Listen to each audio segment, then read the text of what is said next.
باشمهندس بيشوي، اهلا وسهلا بحضرتك. حضرتك بمتابعه البورتفوليو الخاص بيك، لما شفت ما شاء الله خبره كبيره جدا في مجال البرودكت ديزاين بشكل عام. باختلاف الشركات او زي ما نقول انواع الشركات المختلفه، هنقول برودكت بيزد او هنقول سوفت وير هاوس او ايا كان التقسيم. ففي رحله طويله جدا. فخلينا نسمع من حضرتك. باشمهندس بيشوي بدأ منين، والرحله دي بدأت ازاي في اليو اكس؟ طيب أنا في الأول بس حابب إن أنا أشكرك على على الفرصة دي. أنا أول مرة أعمل بودكاست أو أسجل يعني مع حد في بودكاست، فأنا مبسوط إن أول مرة تبقى معاك يا أيمن. شكرا ليك. وربنا يخليك. طيب خليني كده أبدأ إجابة على السؤال بتاعك يعني. هو انا بدات رحلتي في الحته بتاعت اليو اكس واليو اي دي من سنه 2011. وانا في الجامعه اخدت كانوا في تو كورسز كده عن اليوزر اكسبيرينس.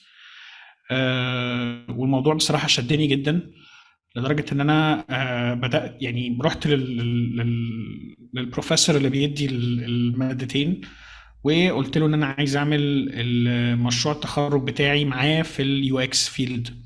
مم. فاشتغلنا على المشروع التخرج والحمد لله يعني كنت جايب فيه امتياز عظيم. وحبيت ان انا امشي في نفس السكة. بس في الوقت ده يعني نقول على 2012 2013 تقريبا كان الدنيا ما مصر ما فيهاش حتة اليو اكس، او الناس ما تعرفش اهمية اليو اكس خالص. مم. تمام. كان حتى فاكر كان كل الجوبز كانت بتطلب اه، دي فرونت اند حقيقة. ديفلوبر تحت مسمى اليو اكس، يعني هم ما كانوش يعرفوا ايه هو اليو اكس. فكنت بدور كده على مكان اقدر ان انا يعني استفيد من اي حد، ابتدي اتعلم اي حاجه. فساعتها رحت السيمبليا. مم. باشمهندس عبد الرحمن اسامه طبعا هو غني عن التعريف. مم. اشتغلت معاه في بدايات سيمبليا يعني. وبعدين رحت روبوستا، سوفت وير مم. هاوس معروفة طبعا. اه، طبعا. وبعديها سافرت ألمانيا، كنت بشتغل فريلانسر وفتحت روبوستا دويتشلاند. مم. وبعدين رجعت مصر. لما رجعت مصر اشتغلت في الخزنة اللي هي اللي أنا لسه بشتغل فيها لحد دلوقتي. تمام، عظيم جدا جدا. لا، رحلة مميزة ما شاء الله. يعني هو كل الشركات اللي حضرتك قلتها هي شركات كويسة جدا، سواء كانت متخصصة في اليو اكس او از سوفت وير هاوس. كروبوستا انا عارفها واعرف ناس من اللي شغالين تك فيها، فهي شركة قوية جدا حقيقي يعني. بالظبط. طيب، خلينا ندخل في النقاش على طول عشان يعني نوصل للمضمون بتاعنا. فكرة اليو اكس بروسيس بشكل عام، احنا عندنا جدل كبير فيها. يمكن انا ناقشتها مع اكتر من ضيف في البودكاست، ولكن الموضوع بيتطور كل شوية. احنا في مجال متطور اساسا يعني. فدلوقتي لو حبينا نقول ايه هي اليو اكس بروسيس من وجهة نظرك او حسب شغلك، وهل اختلفت بالنسبة لك في السوفت وير هاوس عن البرودكت بيزد، نظرة عامة عن الموضوع. طيب خليني الأول أعرف إن اليو إكس هي أمبريلا كبيرة قوي. تمام. تمام. داخل جواها أو تحتها حاجات كتير، من ضمنها اليو اي. تمام. من ضمنها الكاستمر سبورت او خدمه ما بعد البيع. مم. تمام. لان انا لما باجي اعرف اليو اكس يوزر اكسبيرينس هو تجربه المستخدم. تجربه المستخدم دي مش واقفه بس على المنتج اللي انا بقدمه. مم. تجربه المستخدم واقفه آم، على حاجات كتير جدا، المنتج بتاعي جزء منها. مم. فانا هديك اكزامبل صغير. مم. لو انا عايز احجز سفر، احجز مش سفر، احجز اوتيل. تمام. مم. فمثلا ممكن استخدم بوكينج دوت كوم. تمام. الاكسبيرينس بتاعت بوكينج دوت كوم هي ما بتبداش في الويب سايت، هي مم. بتبدا لما انا بقول انا عايز اسافر او عايز احجز اوتيل ما بيني مم. وبين نفسي. من هنا تبدا اكسبيرينس بوكينج. اكسبيرينس بوكينج دوت كوم تخلص امتى؟ لما ارجع من السفر، لما اخلص رحلتي وارجع. الاكسبيرينس كلها بتاعت بوكينج في الحته دي، يعني وشامله الموضوع كل مش مرتبط بالتصميم بس. لا، الموضوع مش مرتبط بالتصميم بس، لان في الاخر تجربه المستخدم. انا ممكن اكون عملت برودكت كويس جدا بس في السبورت وحش جدا. انا مم. مش هكرر ان انا استخدم البرودكت ده تاني. فكده يبقى انا عندي تاثير سلبي في تجربه المستخدم. مم. لما تيجي تسال اليوزر او المستخدم هتقول له ايه رايك في المنتج ده، هيقول لك ده منتج وحش جدا عشان السبورت كان كذا مثلا. اليو اكس هو حاجات كتير جدا جواها الحاجات اللي احنا عارفينها، او جواها الحاجات الطبيعيه او الستبس الطبيعيه اللي بنعدي عليها. لو انا اشتريت منتج، فانا اشتريت منتج في خدمه ما بعد البيع، في ان انا بشوف مدى هيستحمل معايا قد ايه، وهكذا. كل ده داخل تحت تجربه المستخدم. تمام. مم. تمام. آم، يعني خلينا نقول ان الموضوع مش كاستمايزد او مش موجود على حته التصميم بس بشكل عام. والموضوع بيشمل رحله العميل من قبل ما يتعرف على المنتج او السيرفيس نفسها والتعامل معاها لحد ما يخلصها في الاخر. بالظبط. عظيم جدا. طيب الجزء الأهم وأنا شايف من وجهة نظري المتواضعة إن هو الجزء الأكبر لغطا في مصر أو في المجتمع العربي بشكل عام، هو فكرة الريسيرش. أصل الريسيرش ده لا، إحنا لو ما عملناش ريسيرش يبقى ما اشتغلناش. أصلا أنا لو ما عملتش الميثود المعينة دي أو الأكتيفيتي دي في الريسيرش فإحنا كده ما طلعناش مشروع، لا كده في مشكلة. فمفهوم الريسيرش محتاجين ناخد الموضوع بخطوات بسيطة عن ايه هو الريسيرش، وهنتكلم بعد كده عن الانواع بتاعته. فبشكل عام او مبدئيا كده من وجهة نظر حضرتك يعني ايه الريسيرش؟ وامتى بنبدأ نشتغل في الريسيرش؟ امتى لو جالي بروجكت خلاص هروح في حتة الريسيرش بقى؟ تمام. هو جزئية الريسيرش دي جديدة قوي على المجتمع بتاعنا عامة، أو على الماركت بتاعنا. حتى لما اتعرف ايه هو اليو اكس ما كانش فيه ريسيرش موجود. كان مجرد ان انا بعمل بنش ماركينج لمين الكومبيتيتورز او مين اللي معايا بينافسوني في السوق، عندهم ايه فيتشرز، عندهم كام يوزرز وخلاص. امم. كان الريسيرش وقتها زمان يعني من حوالي 10 سنين كان مختصر في الحتة دي. تمام. النهارده انا كشركة بتقدم سيرفيس او بتقدم برودكت، مهم قوي انها تعرف كل حاجة عن اليوزر بتاعها، كل حاجة عن الكاستمر بتاعها. امم. فده يعني حاجة جديدة. الحمد لله ان ابتدى شركات كتير تعرف اهميتها. الفكرة فيها انه انا باجي لازم علشان ابدا اليوزر ريسيرش ده، او لازم ابدا يعني اشتغل عليه، لازم ابقى عارف كويس قوي حاجات معينة. من ضمنها انا لازم ابقى عارف ايه المشكلة اللي انا بحاول احلها. لازم امم. ابقى انا فاهمها كديزاينر. تمام. وبعدين بعد ما انا فاهم المشكله اللي الشركه بتحاول تحلها بالبرودكت بتاعها او بالسيرفيس بتاعتها، لازم انا انزل كريسيرشر يعني في الجزئيه دي. لازم ان انا انزل افاليديت البروبلم دي، يعني اشوف هل البروبلم دي فعلا موجوده ولا لا، ولا في بروبلمز تانية. امم. كتير جدا بيقعوا في المشكله دي. انا مثلا جربت ان انا احجز حاجه وما نفعتش. تمام. فاقول طب انا هعمل ابلكيشن يحجز الحاجه دي، وبعدين الاقي ان الابلكيشن بتاعي ما نجحش خالص. سبب من الاسباب انه المشكله دي ممكن تكون عندي انا بس، او عند ناس قليله جدا. مش دي المشكله الرئيسيه في الموضوع ده. فانا محتاج ان انا افاليديت البروبلم. طيب انا عملت فاليديشن للبروبلم، ايه بعد كده اللي هعمله؟ اللي بعد كده ان انا هبتدي اشوف اليوزر بتاعي ده عامل ازاي، هبتدي افكر فيه. حلو. فاي شركه بتبقى عارفه هي بتتكلم مين. يعني هي كل الشركه عارفه انا اليوزر بتاعي مواصفاته كذا كذا كذا. حلو. انا باخد المواصفات دي وابتدي احضر quantitative research، سيرفي كبير اقدر ان انا ابعته لكل اليوزرز او كل السيجمنتيشن بتاعي، واخليهم يجاوبوا على السيرفي ده. طبعا السيرفي ده ليه مواصفات من ضمنها مثلا ان انا ما ينفعش ان انا احط فيه مكان اكتب فيه، لانه طالما انا دخلت في الكتابه يبقى انا كده دخلت في حاجه تانية اسمها qualitative research. فده quantitative، انا بجمع داتا بس. تمام. مم. بعد ما بجمعها ببتدي اشوف ايه الريزلتس اللي طلعت لي. فالريزلتس اللي طلعت دي بناء عليها ببتدي احضر الكواليتيتيف ريسيرش بتاعي. مم. فالكواليتيتيف ريسيرش يعني انا بتكلم في يوزر انترفيوز.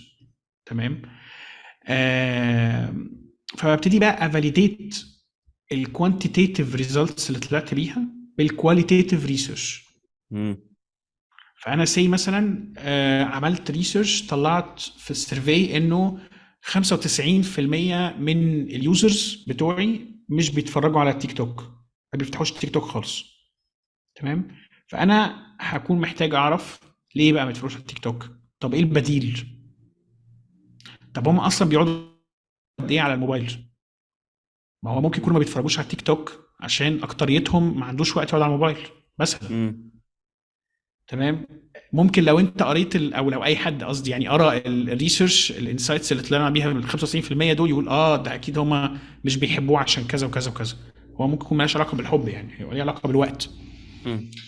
فانا بفاليديت الكوانتيتيف ريسيرش بالكواليتيف ريسيرش اللي انا بعمله بعد كده. بعد كده المفروض ان انا خلاص طلعت انسايتس. تمام. من الكواليتيف ريسيرش ببتدي اشوف مين البرزونا بتاعي، مين الشخص ده. تمام. فببتدي اديله مواصفات. المواصفات دي الشخص ده خيالي. تمام. بس هو بيريبريزنت ال ال ال ال اليوزر اللي انا بتكلم معاه. فبعرف ايه هي الجولز بتاعته، ايه هي مخاوفه، ايه هي التشالنجز اللي بيقابلها، ازاي بيبقى موتيفيتد،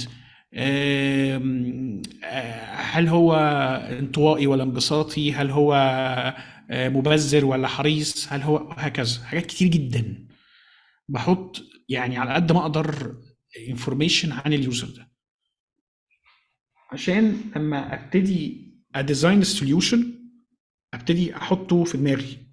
مم. الشخص ده كبير في السن، يبقى وانا بديزاين انا واخد بالي ان الشخص الكبير في السن ده هو شخص ممكن يكون مش تك اورينتد او مش تك سيفي يعني. مم. فلازم ابقى مخلي بالي في المسجز اللي بتطلع، اخلي بالي ان كل حاجه تبقى مفهومه بقدر الامكان. مش هعتمد على استخدامه للموبايل او للابس التانية فهبقى اقول ان هو اوريدي عارف الحاجات دي. مم. البوينت بقى انه مفيش حاجه الزاميه وحاجه صح او حاجه غلط في حته الريسيرش. تمام. الكورسز ممكن تكون بتقول نعمل 1 2 3 4، بس هي بيزد على البرودكت بتاعي، بيزد على السيرفيس اللي انا بقدمها. لان في تايبس كتيره جدا من يعني من الريسيرش، في ميثودز كتيره جدا. فانا على حسب الكونتكست، على حسب انا عايز بدور على ايه، عايز اطلع ايه. انا عايز اتكلم على اليوزر يبقى بعمل يوزر انترفيوز. تمام. عايز ديتا، عايز اعرف اليوزر بتاعي سنه كام سنه، يبقى انا عايز ديتا. مش هجيبه اقعد معاه في انترفيو انت عندك كام سنه. مم. طيب انا عايز اشوف اليوزر مثلا بعد ما عملت تيستنج مثلا، او انا بعد ما عملت سوليوشن عايز اجربه معايا، فعايز اشوف اول اكسبريشن او اول امبريشن ليه على الحاجه اللي انا عملتها. تمام. ففي حاجه اسمها 5 second testing. مم. تمام. بشوف إيه الانطباع الاولي للحاجه اللي هو شايفها قدامه. فهي في حاجات كتير هي بتبقى بيست على الاحتياج اللي انا محتاجه دلوقتي علشان اطلع بانسايتس تفيدني في الستيب اللي بعديها. تمام. يعني احنا بكل بساطة كده مش ملزمين باكتيفيتي معينة او ميثود معينة، يعني حسب النيد الخاص بالبيزنس او البروجكت بشكل عام. بالظبط، لكن يعني ملزمين ان الحاجه الميثود اللي احنا هنختارها تكون صح، امم. تتعمل صح.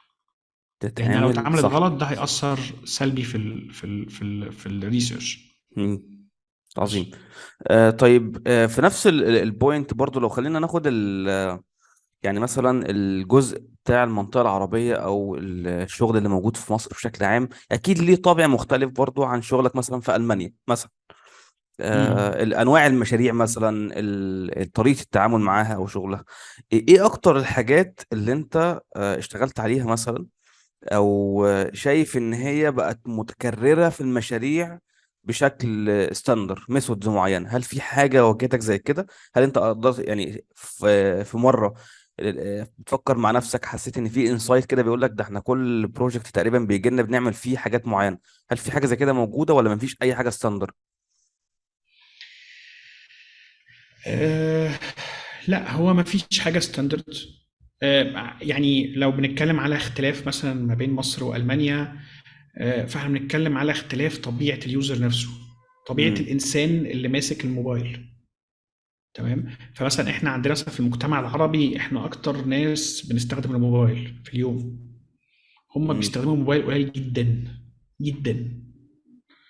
ف ده انسايت لوحده جبار. لما باجي افكر لحاجه زي كده لانسان او لثقافه تانية، ف ف فدي لوحدها حاجه. يعني في فرق كبير ما بين البشر في الحته دي. امم. فاهم. آم، لكن مفيش حاجه. مفيش ميثود ثابتة يعني. لا، مفيش ميثود ثابته. لا. مم. الجزء بتاع استخدام الناس للموبايل بشكل عام او الانسايت دي، يمكن يكون في ناس كتير شغالين مش مدركينها حتى لو هم شغالين على مشاريع تانية. انا في حاجة زي كده واجهتني من فترة مش بعيدة خالص، من كام اسبوع كنت شغال على حاجة لتعليم اللغة العربية في ايطاليا. لقيت انسايتس غريبة بقى. احنا هم في حاجة واحنا في حاجة تانية خالص، احنا لوحدنا.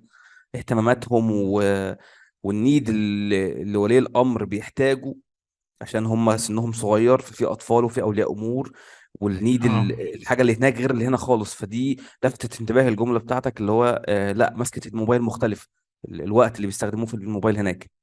فدي حاجه انا اتفاجئت بيها من فتره مش بعيده بصراحه يعني. حاجة كمان برضو ممكن أضيفها لك، البرايفسي في أوروبا وفي أمريكا والحتة دي كلها، يعني هي أول حاجة بيتكلموا فيها. امم. إنه إزاي أنا أضمن إن الداتا بتاعتي ما تروحش في حتة تانية. اللوجن يبقى إزاي، لما كريت أكاونت هتحتاج مني إيه. فأنت لازم تبقى دقيق قوي في الحاجة اللي أنت بتطلبها منهم. لو طلبت رقم تليفون، فأنت في الأغلب عارف انك لما هتطلب رقم تليفون هو ده بس عشان الاو تي بي، مش عشان تبعت له ماركتنج كامبينز. امم. ماشي. لا، مفيش حاجه اسمها كده بره. يعني مفيش حاجه اسمها ان انت موبايلك يبقى على طول في اس ام اس بتتبعت لك على حاجات اطلاقا. تمام. ف ف يعني لما بتشوف الناس التانية او الناس اللي عايشه في بلاد تانية، بتلاقي انه الريسيرش نفسه بيختلف في حاجات كتير جدا، ولكن بيتفق في كل العالم على الطرق اللي نطلع بيها الانسايتس. اللي هو احنا الميثود والاكتيفيتيز واحده، ستاندر واحد. بالظبط. مم. بالظبط. طيب، الحتة دي لو خلينا بس فيها قبل ما نخرج من الجزء ده، هي فكرة الكواليتيتيف والكوانتيتيف، وان احنا بنفاليد بالكواليتيتيف. هل في طريقة معينة مش مستخدمة او مش مشهورة قوي واستخدمتها في مره او لمره واحده، في حاجه نادره مثلا من الميثود استخدمتها مره واحده لظروف ما، ولا هي الموضوع كله بالتوازي مثلا؟ آه لا، يعني الموضوع كله بالتوازي. مفيش حاجة استخدمتها يعني لحاجة نادرة. يعني أنا كده كده بستخدم عادة الفوكس جروبس، اليوزر انترفيوز، سيرفيز طبعا. آم، يعني الفايف سكند تيستنج دي على فكرة احنا يعني كلنا بنعملها، بس ممكن نكون يعني مش عارفين الاكسبريشن بتاعها. بس دي فعلا حاجة احنا بنعملها كلنا، اللي هي الفايف سكند تيستنج. طب خلينا نتكلم عنها تفصيليا سريعا كده. اه هي الفايف سكند تيستنج دي هي بكل بساطه ان انا لما بدي اليوزر يتست بروتوتايب، تمام، مم. على الموبايل مثلا. ف اول 5 ثواني لما اليوزر بيشوف البروتوتايب قدامه، مم. بيبقى بقى فيه فيشل اكسبريشنز، بيبقى فيه مثلا ممكن اليوزر ينفخ مثلا، تمام، مم. يتنهد يعني، مم. ممكن اليوزر يهرش في راسه، ممكن يسأل أول ما يشوف، ممكن يبرق قوي. مم. فكل ده بيدي اول انطباع قبل ما اليوزر ما يعرف اي حاجه. يعني انت اليوزر قدامه، انت لسه ما نطقتش معاه كلمه، تمام، مم. لسه ما فتحتش بقك. فدي اكشلي بتدي يعني بتدي امبريشن قوي جدا عن الحاجه اللي انت عاملها دي، ايه واقعها على اليوزر اول ما يشوفها مم. وانت مش شايفه، لسه ما لان حصلش انت بينك وبينه انتراكشن. كأنك بتتراك اليوزر وقاعد قدامك. بالظبط. مم. بالظبط. ف... ف...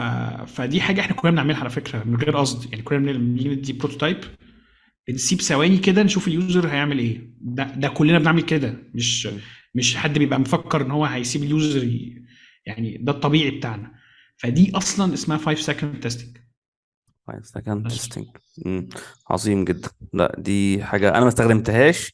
أنا فهمت المصطلح بتاعها، بس أنا ما استخدمتهاش قبل كده. يعني دي حاجة امم كمعلومة، دي حاجة عظيمة بصراحة. آه، المبدأ الأساسي بتاعنا في الريسيرش أو في أي بروجكت بشكل عام، عندنا محاور أساسية اللي هي البيزنس جولز، اليوزر نيد، الماركت شير. أي استراتيجي مبنية على الموضوع ده لأي بروجكت. فلما بنطبق ده في الريسيرش عندنا مصطلح آه، اللي هو اليوزر سنتر ديزاين، ان اليوزر امم هو محور عملية التصميم بشكل عام. فلو هشرح اليوزر سنتر ديزاين ده للناس اقوله ايه؟ يعني اقول لهم ايه؟ يعني ايه يوزر سنتر ديزاين؟ احنا عارفينه، ماشي. بيعمل ايه بقى؟ ببساطه شديده، اليوزر سنتر ديزاين هو ان انا احط اليوزر في كل ستيب بعملها في رحلتي للسوليوشن اللي انا بدور عليه. مم. بس دي ببساطة شديدة. يعني يعني أنا في اتفضل. الريسيرش في الريسيرش أنا بعرفه أكتر، ببيلد بيرسونا. في الواير فريمز بحط الانسايتس اللي انا خدتها من البيرسونا او من الشخصيه اللي انا بديزاين ليها، حاططها في دماغي وبديزاين على اساسها. بعدين مم. بتست مع اليوزر ده البروتوتايب قبل ما يطلع، وبعدين باخد منه الانسايتس، وبعدين بعدل على البروتوتايب او الواير فريمز وات ايفر يعني، وبعدين بتست التاني معاه، وبعدين بطلعها. فانا خدت بالك انا قلت كم مره اليوزر او كم مره جبت سيرته؟ مم. هي دي بس الفكره. يعني يعني انا عايز اقول بس قول. نقطه في الحته يعني ناس كتير جدا بيبقى شاغلها قوي موضوع المصطلحات. على اوكي. فكرة هو سبب ان انا بسألك السؤال ده هو الكونسبت ده. الناس بتمسك اه المصطلح، ايوه اعمل ايه بقى؟ الناس بتقف قدام مصطلح وتحس ان الموضوع صعب، او ان الموضوع تقيل، او انه حاجه غريبه او محتاجه بقى دراسه والكلام ده. لا، هو الموضوع كله بسيط جدا. هو الموضوع كله يعني الموضوع كله في اليو اكس هو انساني بحت. مم. انساني بحت. ان انا عايز احل مشكله معينه، مم. ففي طرق معينه لان انا افهم اكتر عن المشكله، وافهم اكتر عن الشخص اللي المفروض ان هو عايز يحل المشكله دي، او عايز ان المشكله دي تتحل، اللي هو اليوزر. بس فانا بديزاين او بصمم الحاجه على اساس اليوزر واساس المشكله اللي عندي اللي انا بحاول احلها. تمام. فهو الموضوع كله انساني، زي مم. بالظبط كده. هديك اكزامبل بسيط. سنس ان كل حاجه داخل فيها يو اكس في حياتنا، ماشي. ازازه الميه البلاستيك، تمام. مم. زمان كان الميه ما بتتباعش في ازايز، مم. كانت الميه في بير، والناس بتاخد الميه وتشيلها، يجي السقا يحط الميه اللي يملى الميه للناس بتاع. ما كانش فيه ازايز تاخد الازازه وتمشي بيها وتقعد بيها يوم اتنين وترجع بيها والكلام ده. مم. لما اللي جه فكر يعمل ازازه ميه قال لك طيب ليه انا ما اعملش ازازه بلاستيك الكوست بتاعها قليل، ونحط فيها ميه، الميه دي تقدر تفضل عايشه فيها لسنه قدام، تمام. وبغطا، الغطا ده يتفتح ويتقفل علشان مش لازم لما يتفتح لازم الميه تخلص، فيقدر ان هو يستفيد بالميه دي اطول وقت ممكنه، اطول وقت ممكن. وياخدها يسافر بيها ويجي بيها، وسهله سهله الاستخدام وهكذا وكذا. هو حاول يحل مشكله مم. مثلا، تمام. فالموضوع كله ان انا بس احط اليوزر في بالي وانا بحل المشكله. لو انا ما عملتش ده، يعني اللي انا البرودكت اللي انا شغال عليه او السيرفيس هتقع. مم. ما بس هو يعني هو اول حاجه عامه بشكل عام، بعيدا عن اليو اكس، كنت بتكلم مع الناس في مره كده في زي ميت اب يعني، وبقول لهم هو انت لما بتروح تمسك بروجكت، حتى لو انت شغال سيلز، لو انت شغال كول سنتر، لو انت شغال اي حاجه، فانت بتعمل حاجه او بتقرا الواقع اللي موجود، او بتستلم الحاله بتاعت المشروع اللي انت واقف عليه عشان تفهم هو ايه اللي مطلوب وانتوا واقفين فين عشان تكمل. فالطبيعي في شغلنا ان انت هتبقى بتفهم الاول هو احنا فين، او بمعنى اصح الستيك هولدر ميتنج فيه شويه استراتيجي، فبنفهم المشكله ونبدا نروح ليها بقى للتنفيذ بريزلت، اللي هو زي ما قلت كده، فكره ان انا بجيب مثلا كوانتيتيف، مثلا كوانتيتيف وبفاليديت بالكواليتيف مثلا، وهكذا. فالموضوع كله واقف على انك تفهم المشكله. اعتقد كان في مقوله على ما اتذكر لماتياس دوراتيه، كان بيقول ان لو انا عندي بروجكت هاخد فيه 60% افهم المشكله بتاعتي، 60% من الوقت بتاع المشروع ان انا افهم بس مطلوب مني ايه. التنفيذ سهل، الفكره في الفهم في حل المشكله نفسها. دي على فكره دي نقطه حلوه جدا. وحابب ان انا برضه اقولها للناس عموما، انها تنفست وقت كافي جدا تفهم المشكله بالظبط، امم. تفهم المشكله وتعيشها لو امكن، وتحس بيها كويس جدا امم. علشان تعرف فعلا تطلع الحل او السوليوشن الصح او الاقرب للصح. يعني بلاش نقول الصح لانه الصح بس دي مش حاجه اسمها كده، لكن امم. الاقرب للصح. تمام. طيب احنا اتكلمنا بشكل كويس عن جزء المفاهيم والناس تتعامل ازاي. خلينا نروح للجزء بتاع التولز. يعني في ناس كتير بتسأل على الجروبس على السوشيال ميديا، وانتوا بتعملوا تراكنج لليوزرز ازاي، يوزابيلتي تيستنج ازاي، بتعمل ايه؟ فخلينا نلست كده اشهر التولز المستخدمة في حتة الريسيرش بالنسبة لليوزر يعني بشكل عام.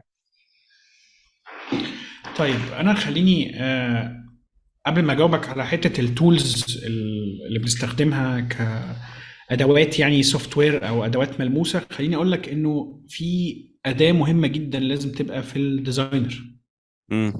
وهي الامباثي. لازم الشخص ده يبقى عنده تعاطف كامل مع اليوزر، تعاطف كامل مع الناس. يعني انا عندي اعتقاد ان الشخص اللي ما بيحبش الناس ما يقدرش يبقى يو اكس ديزاينر. دي جملة حلوة بصراحة، انا اول مرة اسمعها بالشكل ده. تمام. لانه المفروض اليو اكس ديزاينر ده هو انسان اولا واخيرا، هو شخص بيدور على حلول للمشاكل. فلو انا مش متعاطف معاك في مشكلتك مش هعرف احلها لك. امم. تمام. فدي اداه مهمه جدا. وحتى ناس كتير لما بتيجي تتكلم معايا، او مثلا في الهايرنج او كده، لما باجي اتكلم مع الناس في حته الريسيرش، لما بلاقي الناس اللي قدامي فعلا ما عندهاش امباثي، فبحس انه دي مش منطقته، او ممكن تكون الحته دي محتاجه ديفلوبمنت اكتر. تمام. بس مبدئيا اول اداه لازم تبقى موجوده هي الامباثي. تمام. دي رقم واحد. نيجي بقى للادوات اللي بنستخدمها. تمام. في الريسيرش، آه ما عندناش ادوات معينه نستخدمها في الحاجه، او امم. مش لازم تبقى الاداه بيرفكت عشان نستخدمها اطلاقا. اوكي. طيب، تمام. هديك اكزامبل مثلا. في اليوزر تيستنج في كذا سيت اب.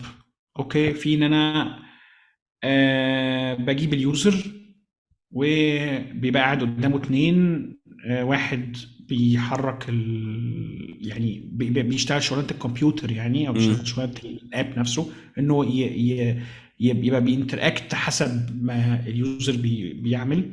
امم. والتاني يكون الشخص اللي بيوبزرف، اللي عمال امم. يكتب ويعمل وكده. فدي ممكن تبقى قاعدة. ممكن حاجة تانية، ناس ممكن تكون معاها فلوس أكتر مثلا، فبتجيب كاميرا تصور اليوزر تيستنج، تجيب شاشة كبيرة تعرض عليها البروتوتايب اللي هو بيتست بيه، فيبقى بتشاف أكتر هو بيدوس فين. هي على امم. حسب، بس البوينت إنك في مبادئ معينة لازم تتعمل في كل ميثود. دي المفروض احنا ما نطلعش عنها، لكن امم. الانفايرمنت ازاي عادي. ممكن ناس على قد يعني، ممكن كل واحد يدوس حسب مقدرته. تمام. امم. فخليني كده امشي لك واحده واحده. لو بنتكلم مثلا على اليوزر انترفيوز، انا بفضل انها تبقى فيس تو فيس. تمام. طيب انا مش لاقي يوزرز، هعمل ايه؟ لا، لازم هتلاقي يوزرز. مفيش حاجه اسمها مش لاقي يوزرز. تمام. في انك انت لو انت عايز تشوف الناس مثلا اللي هم مثلا بتعمل حاجه للعلاج مثلا، فانت ممكن تروح اي مستشفى حكومي، تقعد في اي دور، تحكي مع الناس. انت كده بتاخد انسايتس. تمام. امم. ممكن تعمل انترفيوز بالتليفون.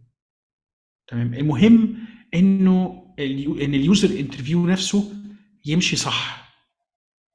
امم. يمشي صح في جواه هو، يعني كطريقه كلام، كسماع لليوزر، كتسجيل الانسايتس كويس، الكلام ده كله. دي مثلا يوزر تيستنج انا قلت اتكلمت فيه.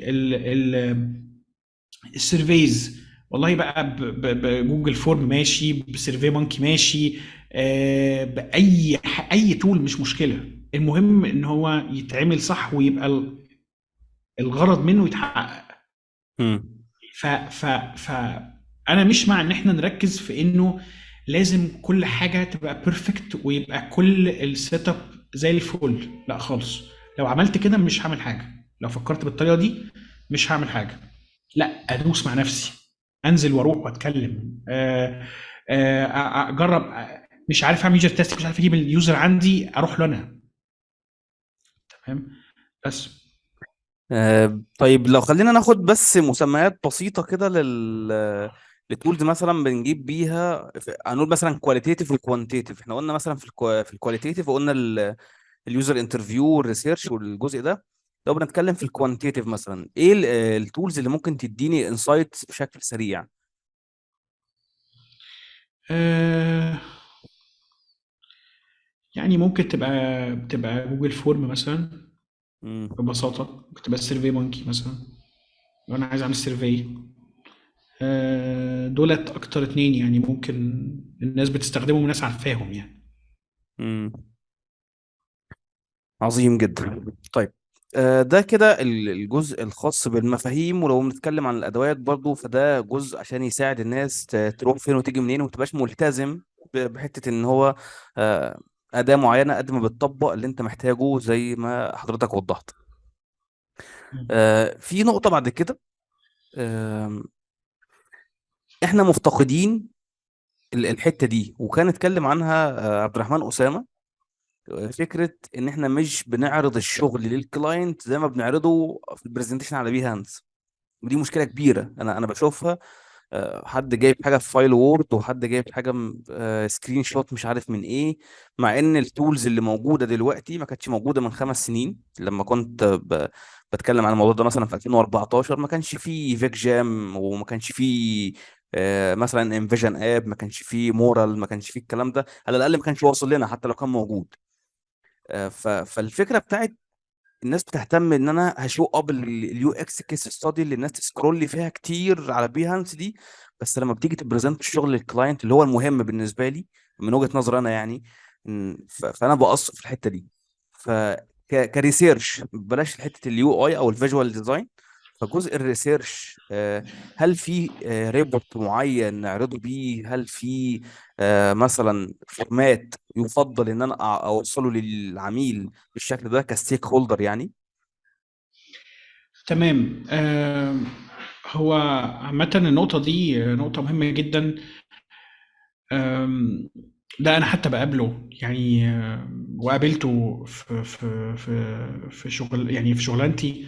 إن الناس فعلا تكون عاملة بورتفوليو هايل، لكن لما تيجي تقول لها طيب وريني اللي أنا طالبه مثلا، فتوريك الشغل بطريقة عشوائية أو طريقة مش منظمة أو الكلام ده.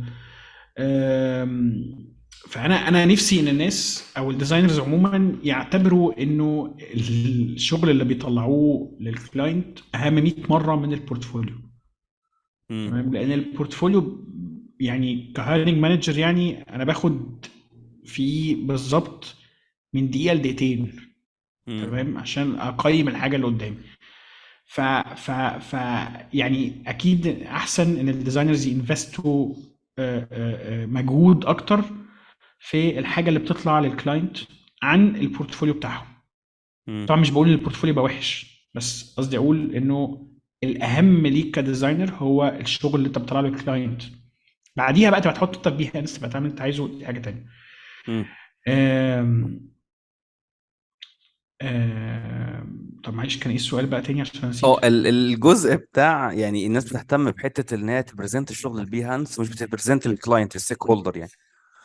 اه اه انت كنت سألتني في تمبلت او في حاجة معينة اه كحتة بالظبط. ريسيرش. آه في تمبلتس كتير قوي موجودة على الانترنت. امم. يعني لو عملنا سيرش ب يوزر ريسيرش تمبلت هنلاقي في تمبلتس كتير، لكن الاهم منها انا لازم ابقى فاهم اكتر هو الستيك هولدر ده عامل ازاي، عايز يسمع ايه. لما امم. بكلم ببريزنت السي او غير لما بريزنت لتك ليد، غير لما ببريزنت لهيد اوف برودكت. تمام، لانه كل واحد فيهم هو عايز يسمع حاجه معينه. امم. حلو. آه لكن انا بالنسبه لي في الريسيرش عموما بيبقى فيه حاجات ثابته دايما، اللي هي زي مثلا اول حاجه ايه الريسيرش جول بتاعي، ايه فايده الريسيرش اللي انا بعمله ده. تمام، امم. لازم ده يبقى محطوط قدامي في جمله واحده، لازم الجول يبقى متحدد. ايه هي ريسيرش كويستشنز، او ايه امم. هي كده كده في اي ريسيرش بعمل كويستشنز. ايه الريسيرش كويستشنز اللي انا عندي. طيب مين الناس، مين السيجمنت اللي انا اتكلمته. تمام، امم. ايه الانسايتس اللي انا طلعت بيها، ايه الارقام اللي انا طلعت بيها، كام في المية كذا، كام في المية كذا. طيب ايه الكريتيكال بوينتس اللي انا طلعت بيها من الريسيرش ده. نقطة كمان مهمة جدا انها تضاف، مهمة ليا كديزاينر تمام اكتر من الستيك هولدر، هو انه اقول ايه الاسامبشنز بتاعتي، وايه اللي انا ايه اللي حصل يعني، او ايه الحاجه اللي انا اتفاجئت بيها في الريزلتس. يعني زي مثلا انا قلت مثلا انه اليوزر، انا بحط اسامبشن ان اليوزر بتاعنا ما بيشربش مياه غازيه. امم. تمام، اكتشفت في الريسيرش ان ان كل اليوزرز بيشربوا مياه غازيه. فانا انا كنت باسيوم كده وطلع كده. ده ليه مهم ليا كديزاينر؟ علشان ابتدي انا امونيتور مع نفسي انا قد ايه قريب او بعيد من اليوزر. النهارده انا قلت 5 assumptions، الخمسه طلعوا غلط، المفروض ان بكره يبقوا 4 غلط وواحده صح، المفروض بعده يبقى 3 غلط و2 صح، وهكذا. تمام. آه، بس دي يعني ده بشكل عام التمبلت اللي هي يعني مهم قوي ان يبقى فيها الاجزاء اللي انا قلتها. بالمناسبة كنت عايز يعني يعني أسألك على نقطة. أنا دايما بقول للناس أنت لو ما حصلش iteration على البروسيس بتاعتك فأنت ماشي غلط. يعني فكرة إنك تحط أي assumption أو جزء معين من الانسايت في الأول وتكمل عليها للآخر من غير أي iteration أبديت بتحصل في السيستم أو كده، فأنت ماشي غلط.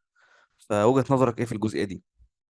قصدك ان انا اعمل يعني ان انا اخد انسايتس فاغير في فأول مرة الكود بتاعي او خالص كده؟ استلمت ريكويرمنت من الستيك هولدر، عملت ريسيرش بشكل ما عليها ومسكت فيها مش هتغيرها، هي دي. اه، لا، ما يعني لازم برضو الديزاينر يكون مرن، امم. والبروسيس فيها مرونة، لان انت حتى في مصر بالذات انت في ماركت متغير جدا. يعني انت النهارده عندك رولز، عندك حاجات معينة، عندك باث انت ماشي فيه، ممكن بكره او بعد يومين يتغير خالص. تمام. فده مثلا عكس بره، يعني بره لا، بره في رتابه في الحته دي، انه هما بقالهم سنين بيشتغلوا بالطريقه دي بالاسلوب ده، مفيش حاجه بتتغير. احنا لا لا، الدنيا بتتغير. فانا محتاج دايما ابقى ابديتد بكل حاجه بعملها في البروسيس بتاعتي. امم. فده شيء مهم جدا.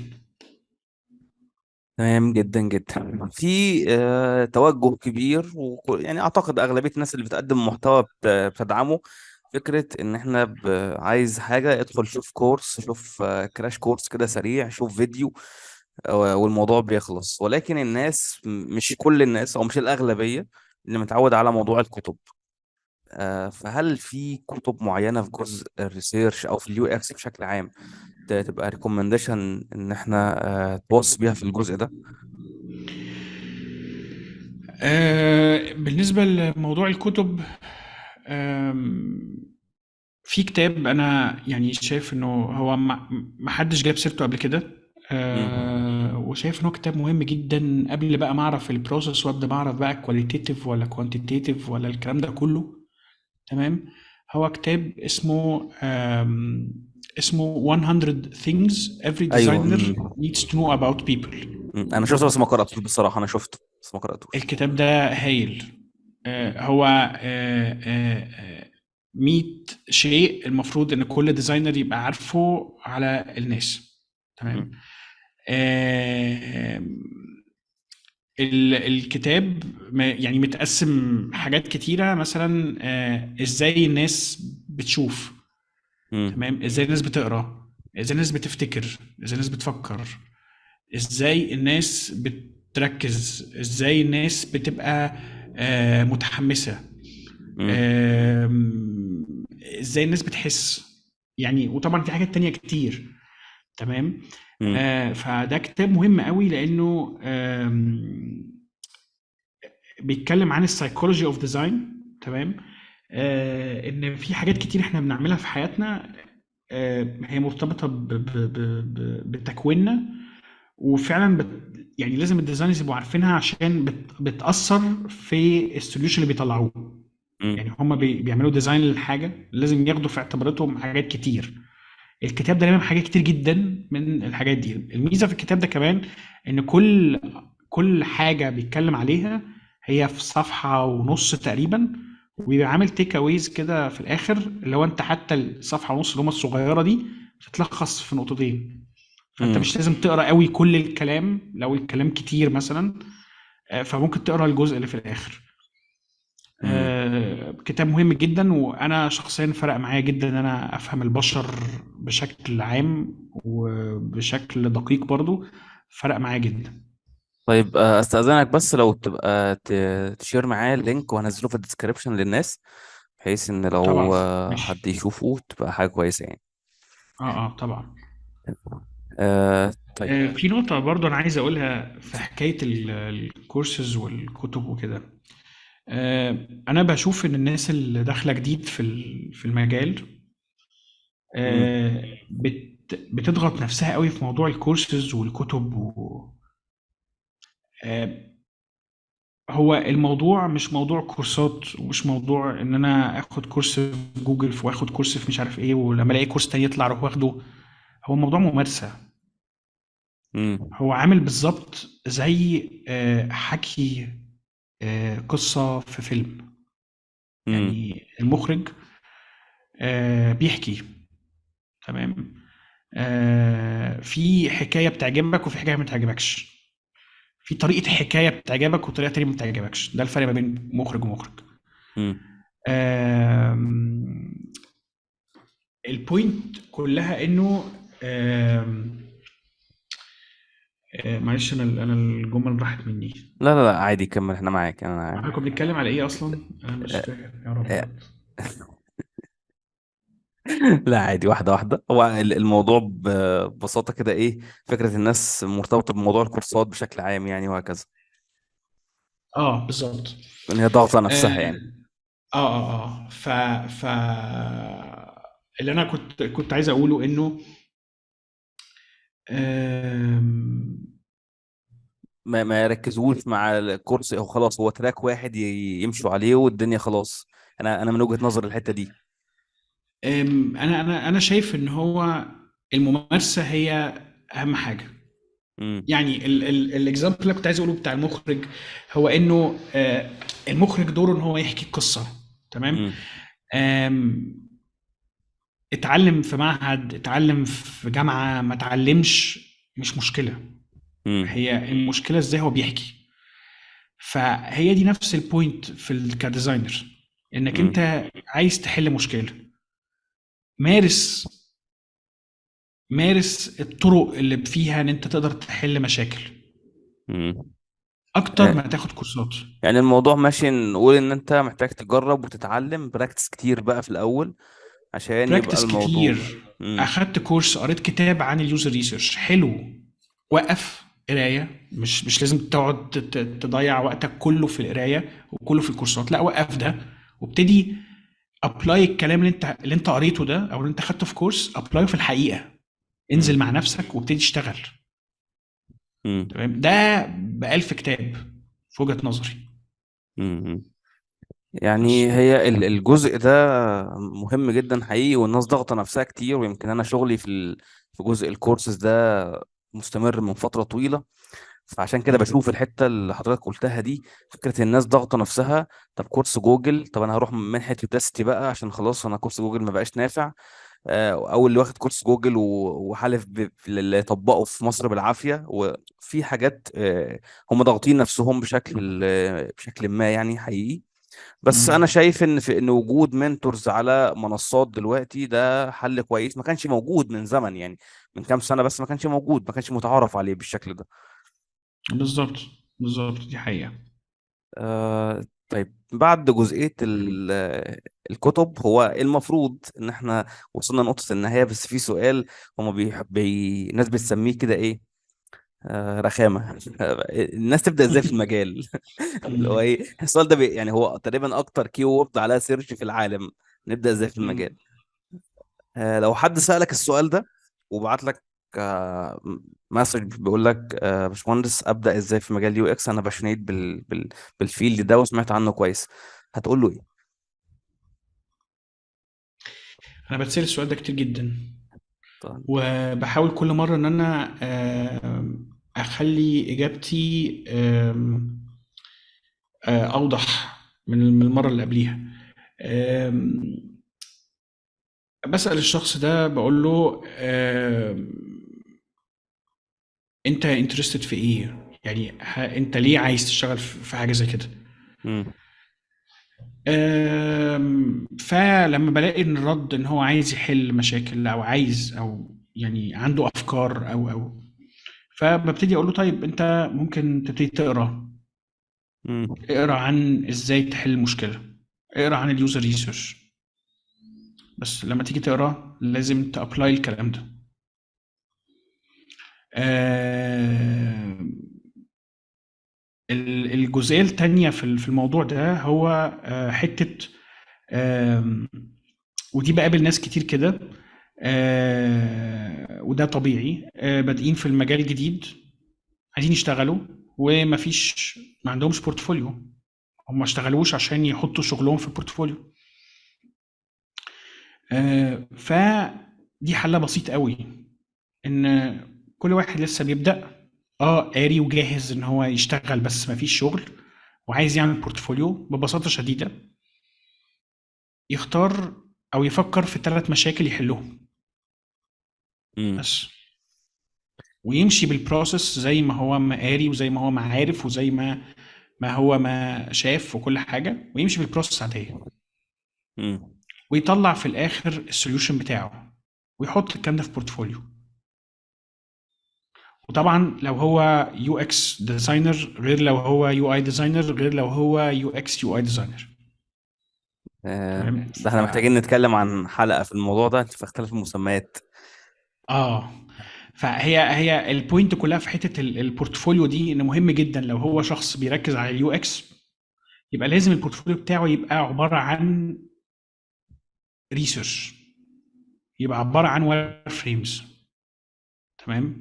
ازاي امم. وصل من البروبلم للسوليوشن ده، وانا مش شايف الوان قدامي. امم.